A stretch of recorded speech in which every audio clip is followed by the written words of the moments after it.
a Jéssica Maciel, arquiteta, e esse é o podcast Arquitetura e Afins. Hoje a minha convidada é a linguista Detilde Mendes de Paula, que é uma pessoa muito especial para mim, uma professora de alemão, e ela tem uma história muito interessante, que ela já viveu em Portugal, na Alemanha e agora no Brasil. Então seja muito bem-vinda, Detilde, para falar um pouquinho sobre a sua história para a gente. É um prazer poder participar do podcast e então vou falar um pouquinho sobre mim. Eu nasci em Portugal, numa cidade bem pequenininha, próxima a Coimbra. Aos 9 meses de idade, eu fui morar na África. Meu pai foi trabalhar lá e lá fiquei até os 5 anos de idade. Voltei para Portugal, fiquei mais 3 anos. Depois voltei novamente para a África, para Angola, e fiquei 1 ano e pouco. Daí voltamos para Portugal. E em Portugal fiquei 2 anos e meio, daí vim para o Brasil. Então eu cheguei ao Brasil com 11 anos de idade. Olha que interessante, Detilde. E conta um pouquinho pra gente como foi que você, a partir do Brasil, foi para a Alemanha, né? E depois se formou em letras. Como é que foi essa história com a profissão e com outros países? Bom, quando cheguei ao Brasil com 11 anos de idade, estava entrando na adolescência, o começo de adolescência. Então era uma fase um pouco difícil, né, pela própria idade e pelas várias mudanças que eu tinha tido de país. Fui morar em Atibaia, interior de São Paulo. Lá meu pai tinha se estabelecido como construtor. E lá conheci em Atibaia uma família que me recebeu muito bem, foi uma família alemã. Talvez porque na época eu era muito loira, tão loira quanto um alemão, e eles gostaram demais de mim, era a família Venkowski, é uma família de quem eu tenho grandes e boas lembranças. E a partir daí, então, assim, eu fui me aproximando da língua alemã, tá? Dos alemães, na verdade, mas também houve outro motivo que me fez aproximar da língua alemã, foi que meu pai trabalhava muito para alemães. Então, meu pai trabalhava num clube de campo no alto de uma montanha de Atibaia, chama-se Clube da Montanha, e lá ele construiu casas para vários alemães. Não tinha só alemães, tinha muitos estrangeiros ali, mas um grande grupo de alemães. E as minhas boas lembranças desses clientes dos meus pais eram com os alemães, que sempre me receberam muito calorosamente e se interessavam muito por mim, pela minha vida, pelo que eu fazia, buscavam ser muito próximos. Então, isso fez com que eu criasse um elo com os alemães e com a língua alemã.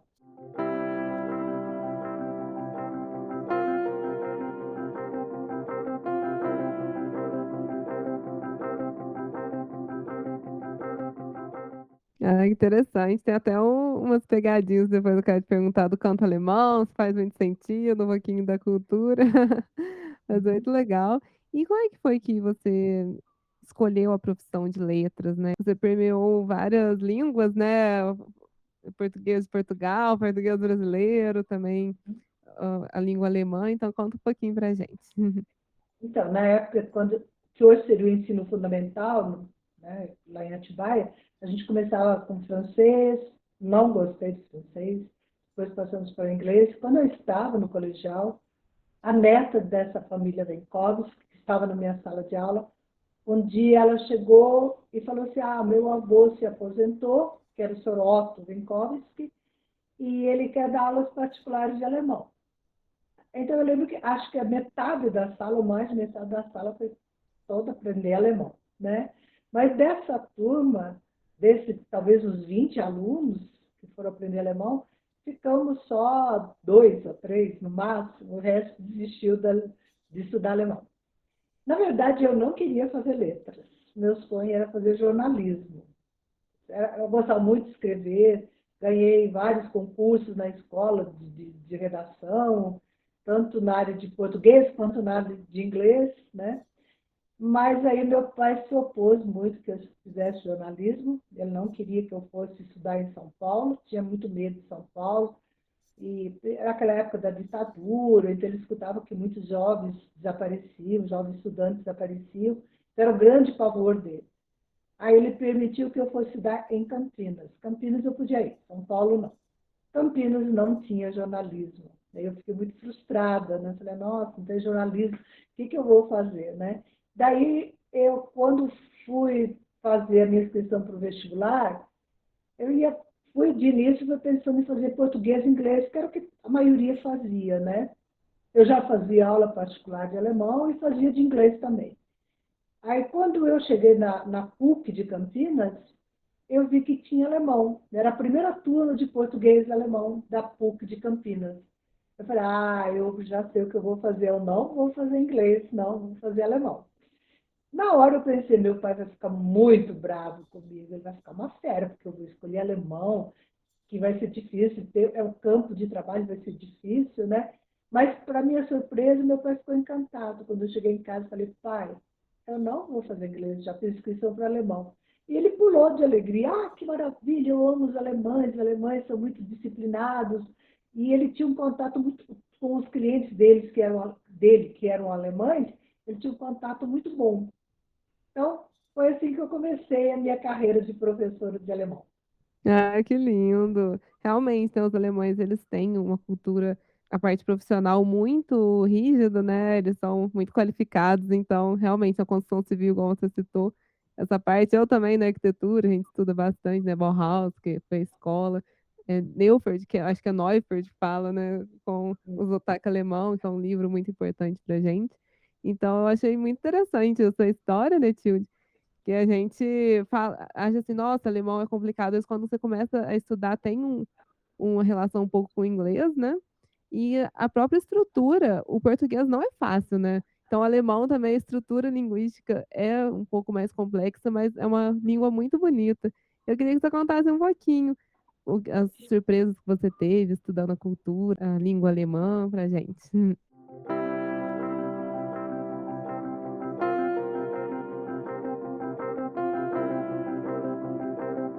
Bom, é claro que são dois países diferentes, né, mas que também têm muitas coisas próximas. Em relação à questão estrutural de frase, ela é quase o oposto do português. Né? A estrutura como o alemão, em geral, monta uma frase é bem diferente do português. Eu considero isso muito bom porque obriga você a pensar de modo diferente, a ter uma outra visão de mundo, né? Então, geralmente, o alemão ele gosta de começar muito uma frase por uma ideia de tempo, uma ideia de modo, uma ideia de lugar, e ele tem uma. Quando a frase é mais simples, o verbo sempre fica na segunda posição e depois ele vem o sujeito. Então, a gente poderia dizer que na língua alemã, o sujeito, o verbo, os adjuntos adverbiais, os complementos verbais, aí pegando uma parte de gramática, eles têm uma posição bem mais fixa do que no português. E uma das coisas que eu acho interessante, que eu vejo com os alunos, é que, por exemplo, no alemão eu posso falar, em português eu falo, eu sei falar inglês ou eu sei falar alemão, e o alemão vai falar, eu sei alemão falar, eu sei português falar. Então, fica, talvez seja a partir do momento que a gente tem conhecimento dessas estruturas da língua, a gente pode entender porque, às vezes, um alemão, quando vem para o Brasil e começa a aprender português, ou a falar português, como é que ele fala engraçado, né? Porque, naturalmente, nesse primeiro momento em que você está aprendendo uma outra língua, a língua mãe, a língua materna vai prevalecer. Então, a estrutura do alemão, quando ele está aprendendo português, ela vai prevalecer, né? E o inverso também acontece quando um brasileiro ou um português estuda alemão, ele vai criar a mesma estrutura que tem na língua materna, português. Então, ele também comete, ele vai falar assim, eu sei falar alemão, quando ele tinha que falar, eu sei alemão falar, né? Até num dos livros que eu trabalho, já num dos livros mais avançados, tem uma parte que eles mostram, tem um filme que eles mostram vários estrangeiros falando alemão. E é interessante a gente observar as características de cada país ao se falar alemão. Por exemplo, o inglês, ele não vai conseguir pronunciar o R como o alemão, que geralmente é um R mais forte. O russo vai ter um R muito mais forte que o do alemão. O japonês também tem muita dificuldade para falar o R. fica muito engraçado, né? E o italiano fala mais cantado o alemão. E o brasileiro, ele comete essas questões linguísticas, né, que existe no português, e ele comete no alemão. Quando eu passo esse filme para os meus alunos, eu falo assim, tenta adivinhar, tenta deduzir, né, de que país é cada um desses falantes. É interessante que o do brasileiro eles identificam na hora. Por quê? Porque o brasileiro vai fazer, vamos falar assim, cometer as mesmas falhas que eles, alunos meus, cometem. Ah, eu já sei por quê, você vive nos corrigindo nisso. Ela fez isso. Mas isso é próprio de cada falante de outro país falando alemão, né? Então, essa é uma das características que tem a língua alemã, mas é uma língua. E outra característica bem interessante é que as pessoas sempre me perguntam: nossa, mas no alemão tem palavras muito grandes, né? É porque hoje até vamos dizer que a língua portuguesa até começou um pouquinho com esse processo de juntar os substantivos compostos, né? A gente tem, por exemplo, girassol em português, que é um substantivo composto, escrito tudo junto, né? Mas a gente já tem guarda-roupa, que é escrito separado. No alemão, não, é sempre junto. Então, quando você pega, por exemplo, a palavra Volkswagen, significa carro do povo, é uma palavra só. Quer ver um outro exemplo que é muito engraçado? Teve uma palavra enorme no alemão. Primeira vez que eu vi, eu li várias vezes, falei, não, mas é isso mesmo, né? Que é mesa de tênis de mesa. Ele fala Tisch, tênis, Tisch. Né? Tisch, tênis, Tisch. É uma palavra só. E quando a gente fala mesa de Tisch, perdão, mesa de tênis de mesa, né? Ah, eles vão ter uma palavra só. Então, é uma palavra grande, gigantesca para nós. Isso, para o estrangeiro, principalmente o falante brasileiro, né? Ou português, ele vai estranhar. Como que eu vou pronunciar essa palavra tão grande? Aí eu sempre brinco, é como se você fosse um cirurgião, você vai dividindo. Você vai reconhecendo, aqui tem o tish, aqui tem o tênis, aqui tem um tish de novo, né? Então você vai dividindo. Aí com o tempo eles começam a perceber como que a língua alemã ela é formada, no caso, por exemplo, da língua alemã, eles usam mais palavras da própria língua alemã, né?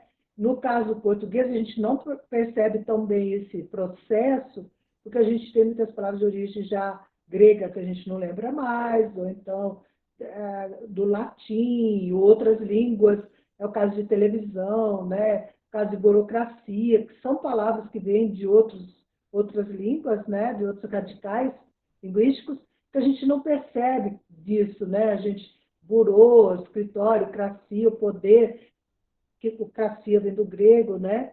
Então a gente não percebe isso na língua portuguesa. No alemão é mais claro isso. Então isso é interessante. Alguns alunos amam isso. Falam, deixa eu adivinhar o que é, né? Então eu acho essas duas particularidades do alemão bem interessantes.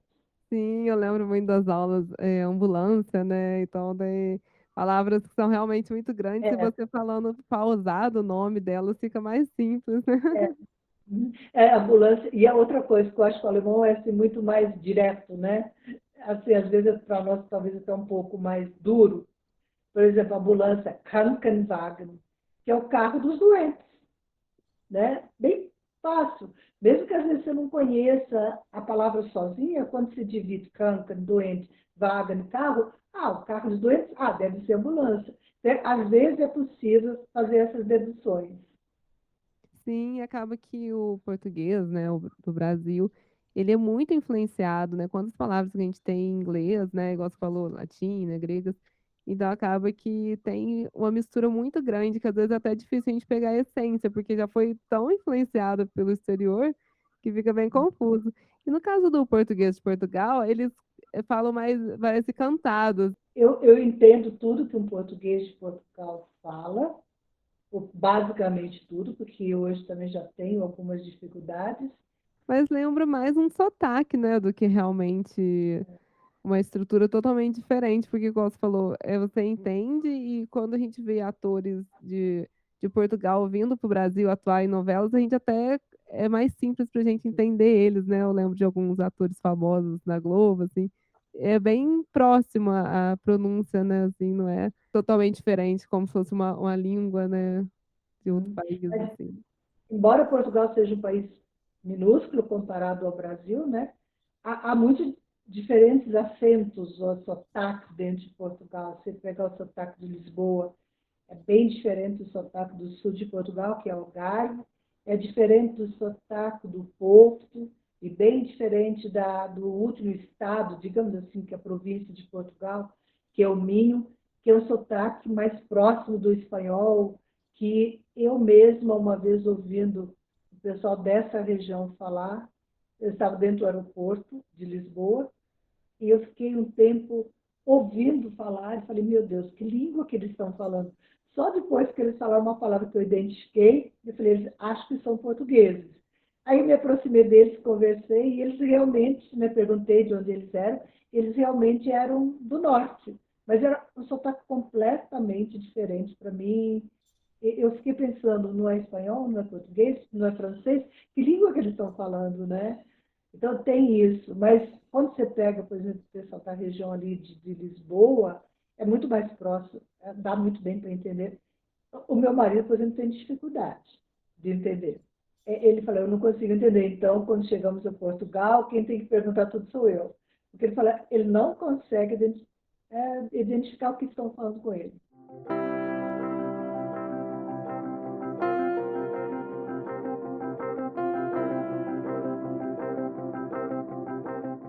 Muito bom, realmente as regiões elas influenciam muito, né.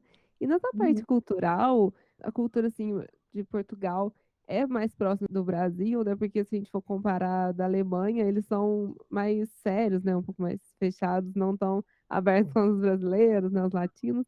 Aí o que que você sentiu, assim, de diferença desses 3?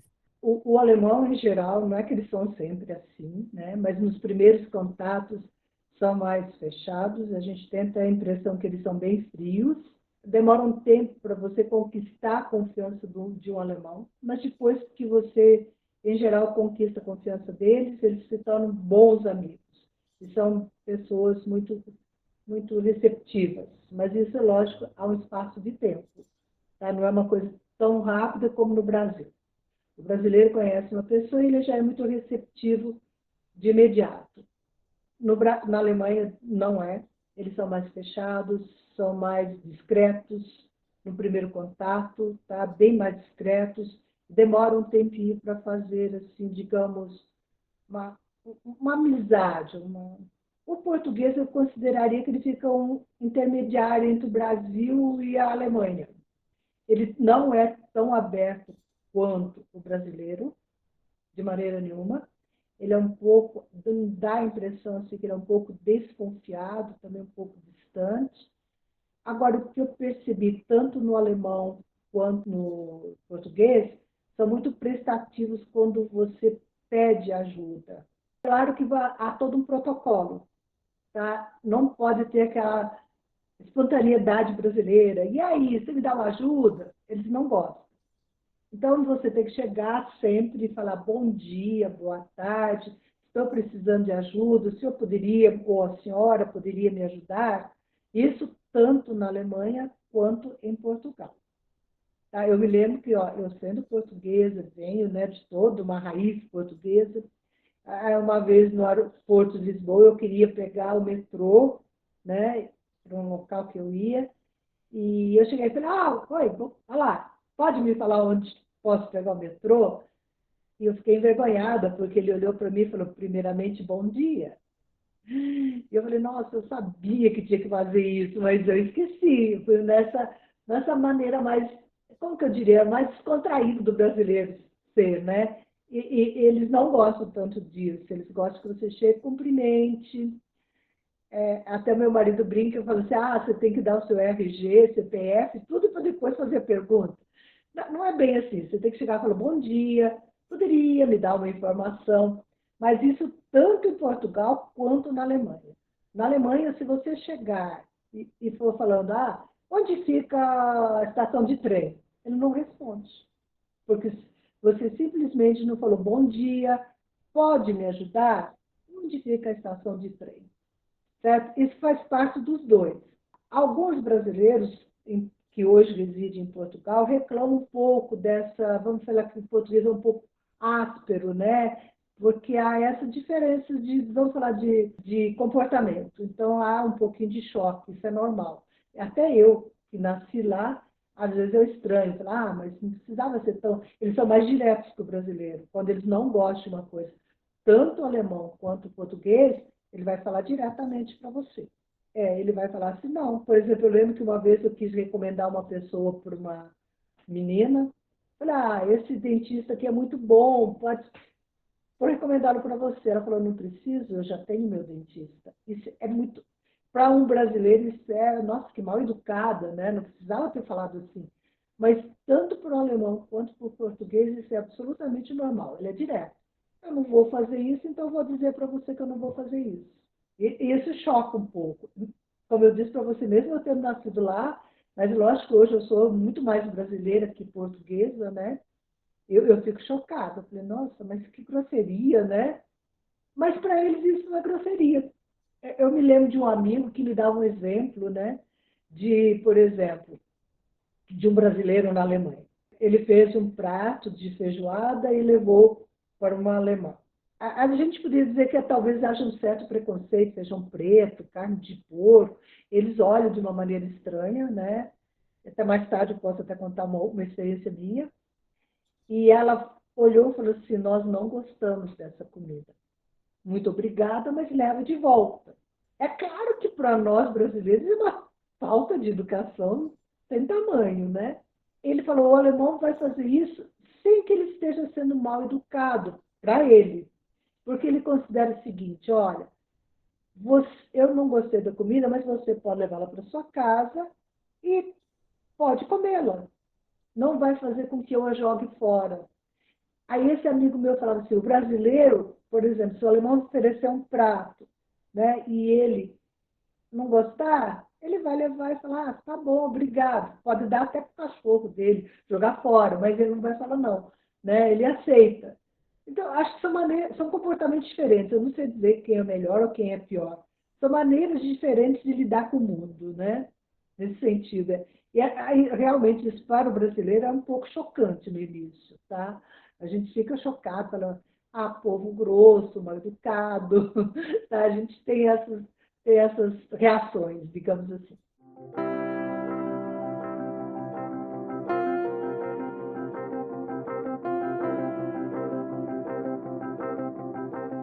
E eu lembro uma vez que a sua filha veio pro Brasil, aí você comentou que alguém falou, depois você passa lá em casa. Ela falou assim, mas quando? Que dia? Porque o brasileiro é assim, deixa o negócio no ar. E eles são mais diretos, tem que ter horário, tem que ter dia.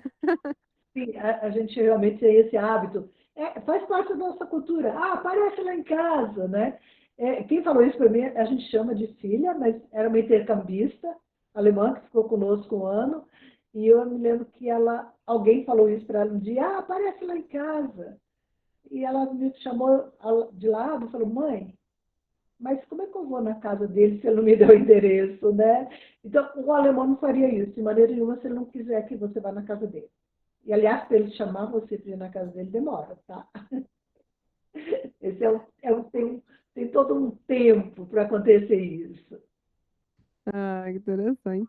E sobre as casas alemãs, no caso lá, como tem o frio, tem todo um esquema, né, que é diferente do nosso país tropical. Quais características você acha diferentes na arquitetura? Eu sei, assim, que nas legislações, até uma youtuber que eu escuto, ela fala que lá, por exemplo, a legislação da cidade, tudo é muito certinho. E no Brasil, às vezes, a gente dá um jeitinho de fazer uma coisa diferente, a partir das normas da cidade. Eu queria saber um pouquinho sobre essa cultura da cidade, assim, alemã. Uhum. Bom, assim, as casas, boa parte delas, as mais antigas, tem todo aquele estilo gótico, né? Nas cidades mais antigas. Nas mais novas, quase todas as cidades alemãs têm o que eles chamam de Altstadt e Neustadt, seria a cidade antiga, a cidade velha, a cidade nova. Então, a Altstadt, a cidade antiga ou velha, ela realmente tem as casas daquele estilo gótico que a gente conhece, né? E as cidades novas já têm outros estilos de casa. Mas eu acredito, na Alemanha eu vejo menos criatividade do que no Brasil. Elas têm mais, são mais padronizadas, realmente é um padrão, não se faz o que se quer. Então, há todo um padrão a ser seguido. Eu acho que aqui a gente tem mais liberdade de construir, né? E também as cidades lá, por exemplo, como eles se preocupam muito com a questão histórica, da preservação histórica, né? Elas não seguem mais ou menos a mesma altura, não pode ter um prédio muito alto junto de locais que têm casas baixas ou prédios mais baixos. Isso é mais padronizado, sim. Realmente é bem mais padronizado. E, por exemplo, quando você pega Berlim Oriental, é mais visível. São todas as casas iguais. Da parte oriental da Alemanha, da antiga parte Alemanha Oriental, eu não conheço tanto, eu conheço mais a antiga Alemanha Ocidental. Mas quando eu conheci o antigo Berlim Oriental, é tudo praticamente igual, tudo cinza, cinza, cinza. Eu ficava pensando, meu Deus, eu vou me perder, porque não tem nada que me sirva de referência, né? Então, é mais padronizado. Do lado ocidental, não há um padrão tão rígido quanto da Alemanha, antiga Alemanha Oriental, mas é menos criativo que o Brasil. Eu acho que o Brasil dá mais liberdade para a arquitetura. Dentro de casa, das casas, é claro que elas têm todo um aparato para o frio. Eu acho que é um dos países que tem uma arquitetura bastante voltada para bem preparado para enfrentar o frio. Todas as casas têm um aquecimento central. As que têm um poder aquisitivo maior, inclusive o chão é todo aquecido, tá? Do banheiro, tudo. Uma coisa que me chamou a atenção na Alemanha, na época que eu estive estudando lá, é que nas casas mais antigas, os banheiros não têm janela. Então, tem um aparelhozinho que você entra e purifica o ar. Então, era muito estranho para mim imaginar eu no banheiro que não tinha janela, né? Outra coisa que me chamou a atenção na Alemanha é que quase todas as casas têm um hall, né? Pelo menos as casas que eu conheci. Elas têm um hall, e dentro desse hall, logo na entrada, tem um armário que serve de sapateira. Então, ninguém entra de sapato em casa. Ali você tem a sapateira, você guarda os seus sapatos, ali você tem o sapato de casa, o chinelo que você usa em casa. Eu tentei pôr isso aqui em casa, mas funciona mais ou menos. Nós estamos construindo uma casa e de início eu não me lembrei de pedir para fazer isso no hall, que eu acho muito bom. Né? Você tem um hall ali, já está a sapateira, ela não fica no seu quarto, ela fica no hall. E ali você tem os sapatos, quando você vai sair, você escolhe o sapato que você quer, e quando você volta, você guarda o sapato ali e põe o chinelo de casa. Não tem quase chão de piso frio, todos eles são mais aquecidos. É diferente, que eu considero bem melhor no Brasil. Os nossos banheiros são muito melhores, mas muito melhores. São muito mais modernos, muito mais práticos, tanto em relação à Alemanha quanto em relação a Portugal.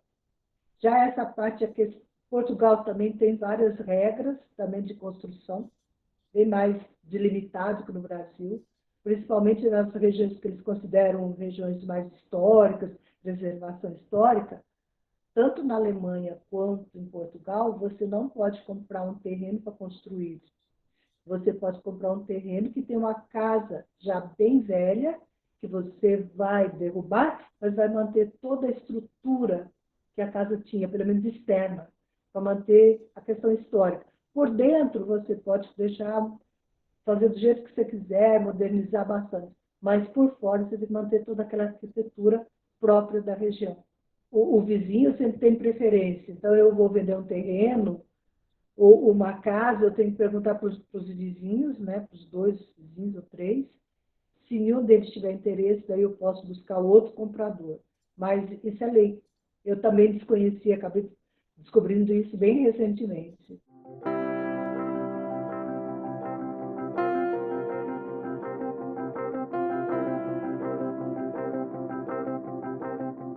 E uma coisa bem diferente das culturas, que você já chegou a comentar comigo, é a questão da mão de obra, né? Que no Brasil todo mundo faz prestação de serviço, e lá na Alemanha tem muito faça você mesmo, né? As próprias pessoas reformam, constroem, né? Então é uma coisa bem diferente. E em Portugal é assim também ou é mais na Alemanha?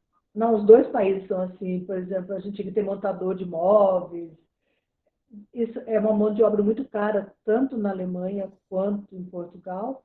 Então, as pessoas lá, praticamente, elas fazem muitas coisas. Mas há muitos cursos, por exemplo, nas lojas de móveis, sempre tem lá algum curso, oferta de algum curso para que você aprenda a montar o móvel, a instalar o chuveiro e outras coisas mais. Isso é bem comum. Os homens lá, em geral, sabem trabalhar melhor nessa parte. É quase uma obrigação, porque se você for pagar, realmente sai muito caro, é uma mão de obra bem cara. E aquele termo canto alemão, eu fico pensando assim, será que é porque as pessoas remetem um banco, né, nessa na cozinha ou sala de jantar, um banco que seja mais confortável, será que relembra os pubs ou lugares assim, para tomar uma cerveja lá na Alemanha, por isso que o povo remete, porque é um termo que não existe lá, né, Edetil? Eu não vi, não sei dizer para você se alguma região da Alemanha tem isso, né?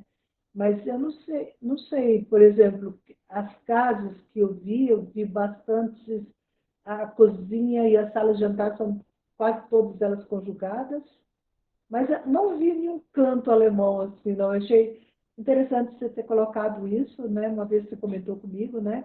Eu não vi. Pode ser que tenha alguma região da Alemanha que seja assim. A ideia que a gente tem de Alemanha aqui é aquela muito ideia da Bavária, né? De Bayern, né? Que é por causa da Oktoberfest, né? Então, a gente, sempre que a gente pensa na Alemanha, a gente remete muito a essa ideia, essa região da Alemanha, que é Bavária, que é de onde vem a Oktoberfest. Mas a Alemanha é bem diversa, se for para o norte da Alemanha, é outra cultura, eu não conheço o norte da Alemanha todo lá. Eu já fui até uma parte, mas eu não fui bem ao norte, que fica lá quase junto à Dinamarca, não fui. É, onde eu realmente vivi mais tempo foi na Bavária, em Bayern, né? Mas eu fui um pouco para o lado antigo, lado oriental, fica lá, perto da República Tcheca. Já é outra cultura, já é outra forma de construção. Então, pode ser que esse canto alemão venha de alguma dessas regiões diferentes, né? E não de regiões onde eu já estive. Pode ser que também tenha uma outra origem que eu desconheço. Entendi. Então, às vezes são termos também que a pessoa tenta alinhar com a cultura e, na verdade, nem existe no país, né? Realmente a gente fica meio confuso com esses termos. Mas eu achei muito interessante essas diferenças. E você até falou dessa chapelaria que tem na Alemanha. Até com a pandemia, a gente trouxe um pouquinho, né, desse conceito de tirar os sapatos, né, de entrar em casa, né? Porque nós que somos um país tropical, acaba que a gente é muito dentro, fora, fora, dentro, não importava muito com essa questão.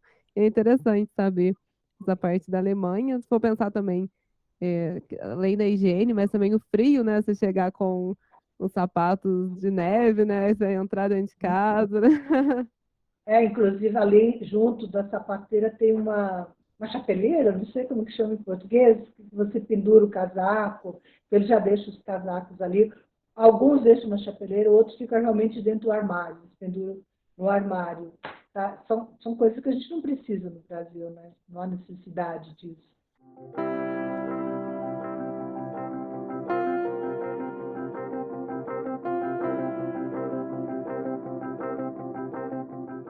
Sim, com certeza.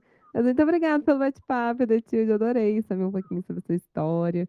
Posso que os ouvintes também vão adorar saber essas diferenças culturais, né? Que são três países bem diferenciados, mas que se unem na parte de inovações, né? E também preservação histórica. O Brasil, ele é uma mistura muito grande, mas é muito bom a gente saber que é um país muito acolhedor, né? Com várias culturas, várias nacionalidades. Sim, realmente o Brasil ele é uma mistura de vários países, não só da cultura portuguesa, alemã, né? Mas ele é uma mistura Eu acho que é isso que faz o Brasil ser um país tão maravilhoso como ele é. Aliás, você falou de cultura, por exemplo, você vai para o sul do Brasil e lembra muito, né, você pega principalmente a partir de Santa Catarina. Paraná não tanto, mas Santa Catarina, Rio Grande do Sul, ele tem muito da cultura alemã, mas é uma cultura alemã que às vezes você não encontra mais na Alemanha. Por exemplo, Pomerode, né, que é uma região da Alemanha, mas que já nem que eu, pelo que essa região, esse grupo étnico não existe praticamente mais na Alemanha, era até um dialeto que tinha na Alemanha, e eu já fiquei sabendo que teve gente que veio, linguistas que vieram da Alemanha estudar o Pomerode aqui no Brasil. Então, o Brasil manteve essa cultura, essa língua, esse dialeto que hoje não existe no próprio país. E, o Rio Grande do Sul, essas duas regiões, elas realmente têm muito, muito da Alemanha, né? Quando a gente fala café colonial de Gramado, ele vai lembrar o café colonial, digamos, não é colonial, o café que se toma na Bavária, mas não é o mesmo do resto da Alemanha. Então, tem muita coisa boa para a gente contar, para mostrar esse Brasil que tem um pouco do mundo todo. Sim, é muito interessante, até em Olambra, né, que é aqui no Brasil, que é uma cidadezinha que traz muito a cultura de Holanda, né, acaba que lá tem as danças, a parte arquitetônica e até um spoiler que vai ser o próximo podcast, o último dessa temporada da Arquitetura e Afins, mas lá mostra bastante como que eles preservaram bastante, como eles preservaram as características da Holanda e é muito bonita a parte das flores também. E eu acho lindo como que o Brasil ele também consegue valorizar, né, essa cultura mundial, que é um país tão grande, então cabe que cada parte dele tem uma influência, né, desse mundo inteiro. Exatamente. Isso que é bonito do Brasil. A gente ser um pouco do mundo dentro do Brasil.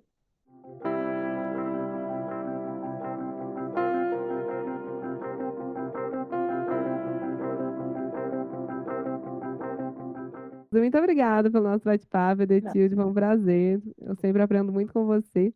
Agradeço a oportunidade de poder falar um pouquinho das minhas vivências, né? Poder dividir com você e com outras pessoas que vão escutar o podcast. Então, Edetilde, fala pra gente seu WhatsApp, para quem quiser fazer aulas com você, que aí os nossos ouvintes vão anotar. Legal. Ótimo. O prefixo é 35 999 63 9850. Certinho, pessoal. Então anotem, vai ter aula com a maravilhosa professora Edetilde, que é cheia de cultura e sabedoria e é muito gentil com todos nós. Muito obrigada, Edetilde. Eu que agradeço, Jéssica. Muito obrigada.